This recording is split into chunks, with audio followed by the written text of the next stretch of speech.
अस्सलाम वालेकुम। क्या हाल है आपका? मैं उम्मीद करती हूँ कि आप सब खैरियत से होंगे।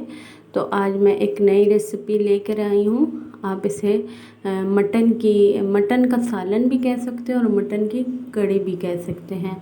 तो ये सिंपल सा जो सालन है वो मैं बना रही हूँ और उसकी रेसिपी आप लोगों के साथ शेयर कर रही हूँ। इसके लिए मैंने आधा किलो के करीब है ये मटन लिया है और मैं अब इसे वॉश कर रही हूँ। अच्छी तरह से वॉश करने के बाद इसे मैं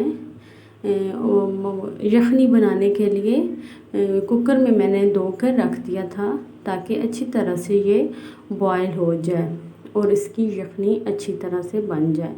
तो ये मैं इसको वॉश कर रही हूँ इस मटन को और उसके बाद मैं इसमें जो चीज़ें यखनी के लिए चीज़ें डलती हैं वो शामिल करूँगी।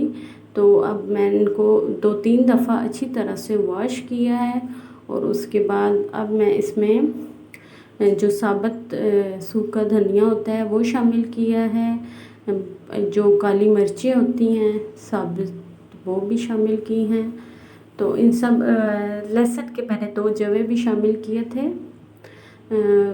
नमक, थोड़ा सा नमक, हाफ़ टी स्पून नमक, हल्दी थोड़ी सी मैंने शामिल की है। बहुत अच्छी इस तरह से यखनी बनती है मटन की। तो ये अब सब चीज़ें डाल के तकरीबन मैंने आधा घंटे के लिए, क्योंकि ये फ्रीज़ हुआ था तो इसके लिए थोड़ा सा टाइम ज़्यादा लगता है, तो आधा घंटे के लिए मैंने इसे बॉयल होने के लिए रख दिया था। तो ये देखें मेरी जो मटन की यखनी है वो कितनी अच्छी बनी है और मटन भी अच्छी तरह से गल चुका है।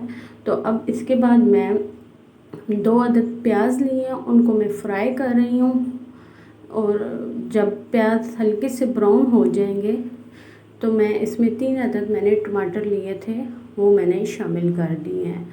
तो अच्छी तरह से अब मैं ये जो टमाटर हैं इनकी भुनाई करूँगी। अच्छी तरह से मसाला भुन जाएगा तो मैं फिर इसमें जो मसाले जात हैं वो शामिल करूँगी। तो बहुत ही लाइट सा है ये, तो आप लोगों को ये रेसिपी इंशाल्लाह ज़रूर पसंद आएगी। अब ये देखें ये मेरी जो बन चुकी है ग्रेवी। तो अब इसमें मैंने नमक, हल्दी पाउडर है, रेड चिली पाउडर वो शामिल की है और मैंने इसमें ब्लैक कुटी हुई जो मिर्चें हैं वो भी शामिल की हैं, उससे बहुत अच्छा टेस्ट आता है। तो इन सब की भुनाई के बाद अब मैंने जो बॉईल किया हुआ है मटन वो मैं इसमें शामिल कर दूँगी और अच्छी तरह से इसकी मैं भुनाई करूँगी।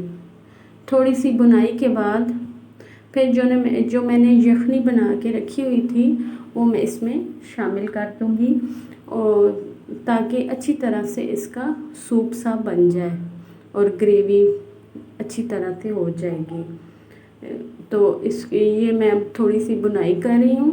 तो इसके बाद मैं इसमें वो यखनी शामिल कर दूँगी और तकरीबन मैं 15-1 मिनट के लिए इसको फिर मैंने हल्की आंच पे रख दिया था ताकि अच्छी तरह से कुक हो जाए ये और यखनी बिल्कुल खुश्क हो जाए, थोड़ी सी रह जाए।